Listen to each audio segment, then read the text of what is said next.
Assalamualaikum warahmatullahi wabarakatuh.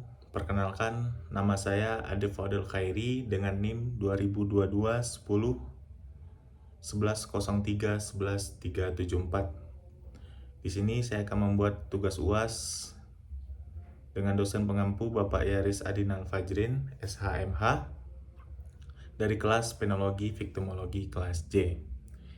Di sini saya akan membahas tentang hubungan sistem pemasyarakatan dengan tujuan pemidanaan menurut KUHP.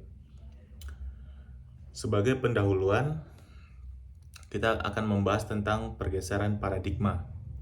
Hukum pidana di Indonesia saat ini tengah berada pada titik balik sejarah yang sangat fundamental dan transformatif. Selama berdekade-dekade, sistem hukum kita sangat terkait pada warisan kolonial yang cenderung bersifat sangat menghukum. Transisi keadilan kini bergerak menjauh dari sangat retributif yang hanya menitik beratkan pada aspek pembalasan semata. Paradigma baru ini mengedepankan nilai-nilai keadilan korektif, rehabilitatif, dan restoratif sebagai fondasi utama penegakan hukum. Pergeseran ini mencerminkan evolusi pemikiran hukum yang memanusiakan manusia dalam proses peradilan pidana. Lahirnya Undang-Undang Nomor 1 Tahun 2023 tentang Kitab Undang-Undang Hukum Pidana merupakan tonggak dekolonisasi hukum. Undang-undang hadir sebagai jawaban atas kebutuhan hukum nasional yang selaras dengan nilai-nilai Pancasila. Keadilan undang-undang ini tidak berdiri sendiri dalam melakukan reformasi dalam sistem peradilan pidana di Indonesia. Ia didukung secara sinergis oleh Undang-Undang Nomor 22 Tahun 2022 tentang pemasyarakatan yang bersifat progresif. Kedua regulasi ini membentuk satu kesatuan nafas dalam memandang hakikat paradigma pemidanaan bagi warga negara. Filosofi keadilan retributif yang memandang penjara sebagai ruang penderitaan mulai ditinggalkan secara perlahan, namun pasti. Fokus utama kini beralih pada bagaimana memperbaiki pelaku agar tidak mengulangi perbuatannya di masa depan. Keadilan rehabilitatif menekankan pada penyembuhan internal dan perbaikan moral bagi mereka yang telah melanggar hukum. Sementara itu, keadilan restoratif berupaya memulihkan hubungan yang rusak antara pelaku, korban, dan juga masyarakat. Integrasi tiga konsep ini menjadi pilar utama dalam bangunan hukum pidana modern yang kita cita-citakan. Reformasi ini menuntut perubahan pola pikir dari seluruh aparat penegak hukum dan juga masyarakat luas. Hukum tidak boleh lagi dipandang sebagai sekedar alat kekuasaan untuk menindas atau menghukum pelaku kejahatan. Sebaliknya, hukum harus menjadi sarana untuk mencapai ketertiban sosial melalui pendekatan yang lebih holistik.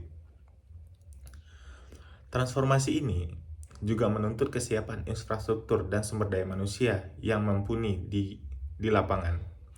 Keberhasilan pergeseran paradigma ini sangat bergantung pada konsistensi implementasi di tingkat praktis dan teknis. Penerapan keadilan korektif memastikan bahwa sanksi yang diberikan memiliki tujuan edukatif bagi sang terpidana tersebut.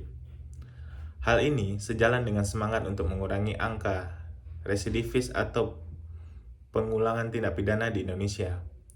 Pendekatan rehabilitatif memberikan ruang bagi terpidana untuk mengenali potensi dirinya dan memperbaiki kesalahan pada masa lalu. Dengan demikian, proses hukum tidak berakhir pada putusan hakim, melainkan berlanjut pada proses pemulihan. Inilah esensi dari transisi keadilan yang sedang diperjuangkan melalui kerangka hukum yang baru.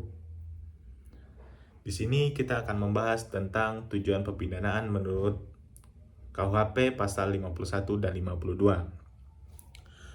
KUHP secara eksplisit merumuskan bahwa pemidanaan bukan lagi sekedar instrumen untuk memberikan efek penjeraan. Pasal 51 dan 52 KUHP menjadi landasan filosofis baru yang sangat kuat bagi praktisi hukum. Di dalamnya termaktub 4 pilar utama yang menjadi ruh dari setiap vonis yang dijatuhkan hakim. Pilar pertama adalah pencegahan, baik yang bersifat umum bagi masyarakat maupun khusus bagi pelaku. Tujuan ini dimaksudkan untuk melindungi masyarakat dengan cara menegakkan norma hukum secara konsisten dan adil. Pilar kedua yaitu memasyarakatkan terpidana dengan memberikan pembinaan dan pembimbingan yang sangat terstruktur dan terarah. Terpidana tidak lagi dipandang sebagai sampah masyarakat yang dikucilkan dalam ruang-ruang gelap jeruji besi. Fokusnya adalah mengubah terpidana menjadi orang yang baik, bertanggung jawab, dan berguna bagi nusa dan bangsa.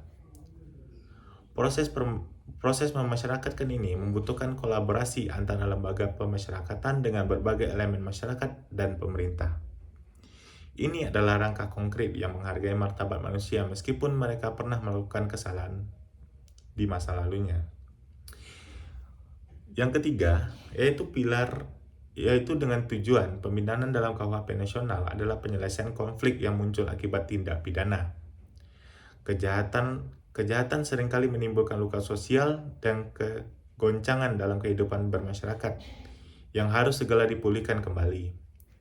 Pembinaan harus mampu memulihkan keseimbangan dan mendatangkan rasa aman serta damai bagi seluruh warga.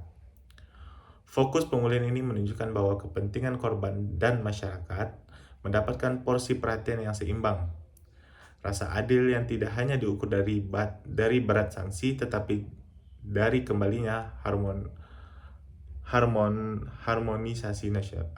harmoni sosial. Selanjutnya, pilar keempat yang sangat esensial adalah pemulihan kesalahan yang berfokus pada sisi psikologis terpidana tersebut. Tujuan ini berupaya menumbuhkan rasa penyesalan yang mendalam atas perbuatan yang dilakukan oleh pelaku. Selain itu,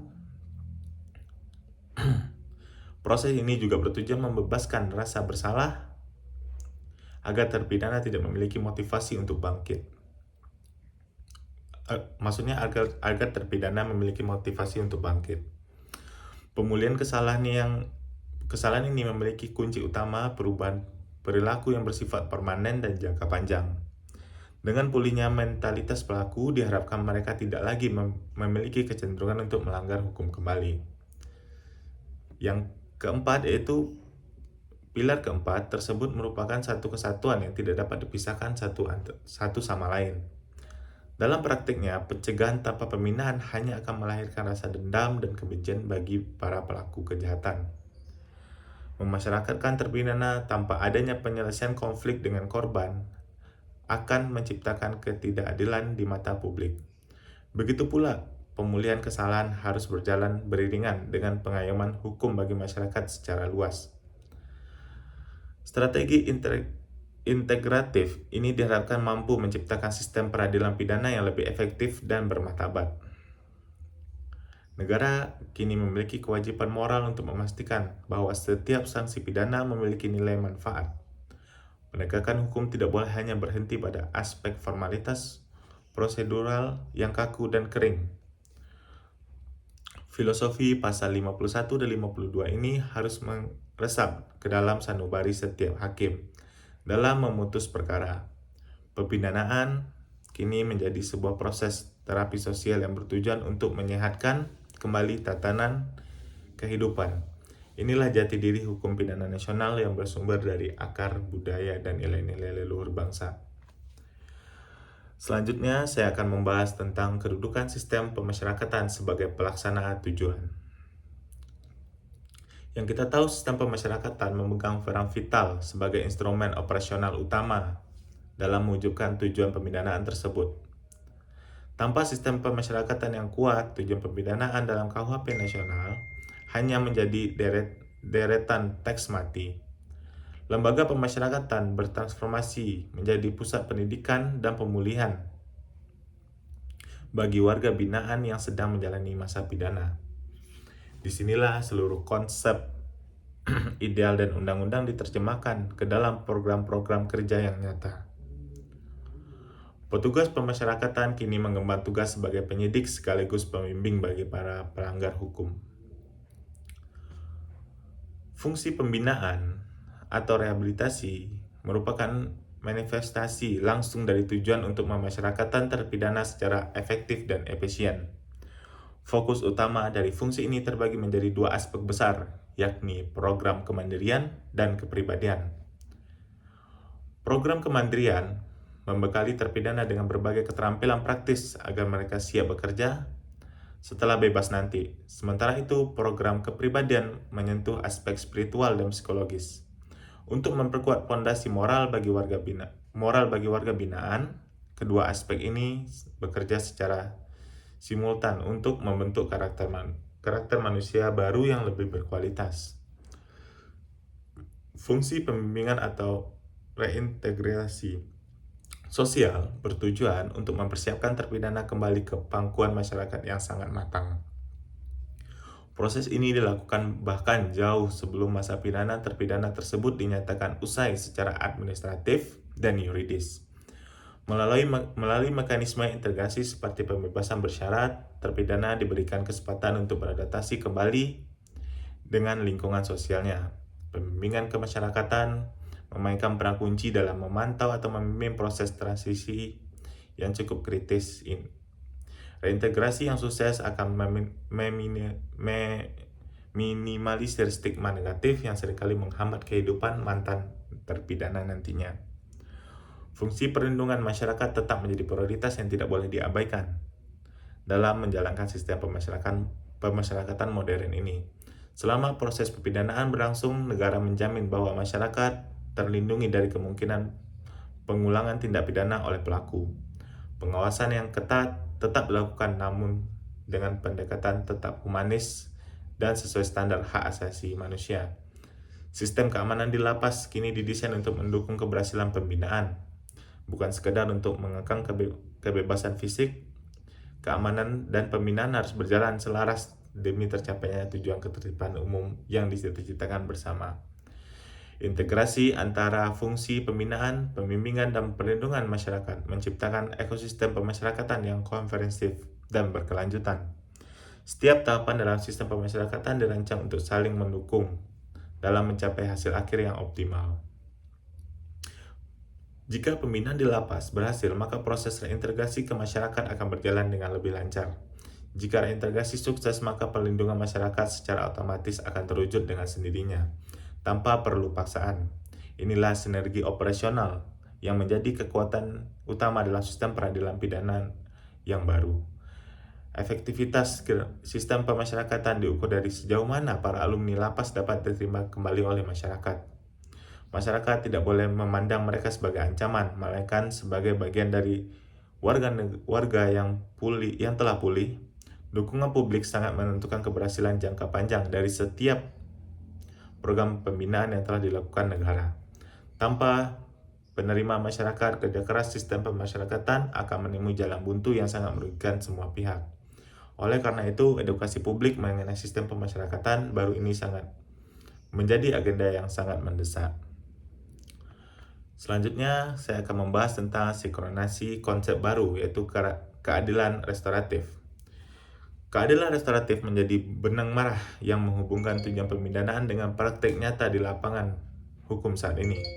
KUHP menekankan bahwa penjara harus menjadi pilihan terakhir atau ultimatum remedium dalam penyelesaian perkara pidana.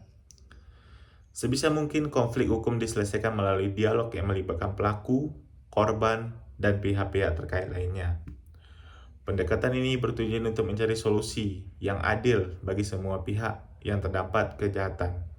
Fokus utamanya adalah pemulihan keadaan seperti semula, bukan sekedar menjatuhkan sanksi fisik kepada si pelaku.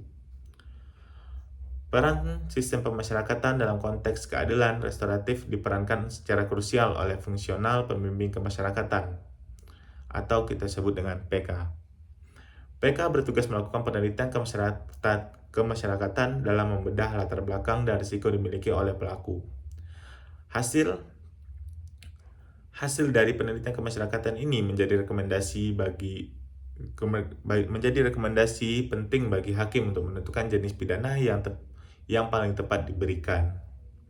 Jika memungkinkan, PK dapat menyarankan pidana alternatif seperti kerja sosial atau pidana pengawasan bagi pelaku. Rekomendasi ini didasarkan pada analisis mendalam mengenai potensi perbaikan diri dan dampak sosial dari pelaku. Pidana alternatif merupakan solusi cerdas untuk mengatasi masalah kelebihan kapasitas atau overcrowding yang kronis di penjara. Dengan tidak menjarakan pelaku tindak pidana ringan, negara dapat menghemat anggaran dan fokus pada pembinaan pelaku kejahatan serius. Pelaku tetap mempertanggungjawabkan perbuatannya melalui pelayanan kepada masyarakat yang telah memberikan manfaat nyata secara langsung dan terbuka. Hal ini juga mencegah pelaku pemula terkontaminasi oleh pengaruh buruk dari pelaku kejahatan yang lebih berpengalaman. Keadilan restoratif ini memberikan kesempatan kedua tanpa harus memutuskan ikatan sosial pelaku dengan keluarga dan pekerjaannya. Sinkronisasi antara KUHP dan Undang-Undang Pemasyarakatan menciptakan kepastian hukum dalam penerapan keadilan restoratif di Indonesia. Sistem ini memastikan bahwa setiap keputusan hukum didasarkan pada data objektif mengenai kondisi psikososial sang pelaku kejahatan. Pembimbingan kemasyarakatan menjadi jembatan informasi antara dunia luar dengan sistem peradilan pidana yang seringkali bersifat tertutup. Mereka mengawal proses pemulihan dari hulu hingga hilir agar tujuan pembinaan benar-benar dapat tercapai sepenuhnya. Profesionalisme PK menjadi kunci utama dalam menjaga integritas dan kepercayaan publik terhadap sistem peradilan baru ini. Keadilan restoratif juga membuka ruang bagi pelaku korban untuk menyuarakan kerugian dan harapan mereka secara langsung dan bermartabat. Hal ini berbeda dengan sistem yang lama di mana korban seringkali hanya menjadi saksi yang tidak berdaya. Dengan adanya dialog, pelaku diharapkan benar-benar memahami dampak buruk perbuatan terhadap orang lain secara nyata. Kesadaran inilah yang mendorong lahirnya penyesalan tulus dan keinginan untuk memperbaiki diri di masa depan. Pada akhirnya, harmoni sosial dapat terwujud kembali melalui proses rekonsiliasi yang jujur dan transparan bagi semua. Implementasi konsep baru ini memang penuh tantangan dan membutuhkan komitmen kuat dari seluruh pemangku kepentingan terkait lainnya. Namun, arah kebijakan hukum ini sudah sangat dapat menuju peradaban hukum yang lebih maju dan berperi kemanusiaan. Sinergi antara tujuan pembinaan dan sistem pemasyarakatan adalah jantung dari keberhasilan reformasi hukum nasional. Kita semua berharap sistem ini mampu melahirkan keadilan yang tidak hanya menghukum tetapi juga menyembuhkan bangsa. Mari kita kawal bersama transisi besar ini demi masa depan hukum Indonesia yang lebih cerah. Selanjutnya, saya akan membahas tentang tantangan implementasi di era baru. Meskipun kerangka hukum sudah sangat solid, tantangan implementasi di lapangan masih membayangi efektivitas sistem yang baru saat ini. Salah satu kendala utama adalah resistensi terhadap perubahan paradigma dari sebagian oknum aparat penegak hukum kita. Pola pikir lama yang masih mengagungkan penjara sebagai solusi tunggal harus diubah melalui pelatihan yang berkelanjutan. Diperlukan sosialisasi yang masif agar setiap petugas memahami